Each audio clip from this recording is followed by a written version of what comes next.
শিক্ষার মান সভাপতির যে লিমিটটা থাকা উচিত যে বিশ্ববিদ্যালয় ডিগ্রির একটা লিমিট আমরা সেট করেছি। মাস্টার্স ডিগ্রি বা এই ধরনের ডিগ্রি ওই ধরনের ডিগ্রি এগুলোতে আমরা যাইনি, বিকজ দেখেন বাংলাদেশে জাস্ট প্রাথমিক বিদ্যালয়ে 1,65,000-এর উপরে, এবং দুর্গম অনেক এলাকায় এই বিদ্যালয়গুলো আছে। সেই জায়গাগুলো আমরা চাই এলাকার ভালো মানুষ মুরব্বীরা যেন এটা সভাপতি হিসেবে বসতে পারেন।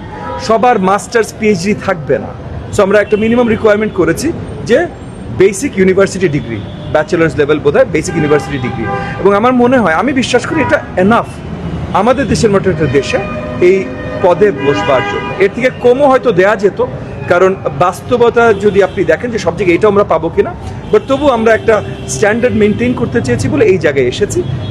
এর থেকে উপরে যাওয়ার কোনো সার্থকতা বা কোনো র্যাশনাল কারণ আমি আসলে দেখি না। বাকি মিলন ভাই অ্যাকচুয়ালি প্রেসকে কি বলেছেন যেহেতু আমি নিজে শুনিনি, ওটা নিয়ে আমি মন্তব্য করতে পারছি না।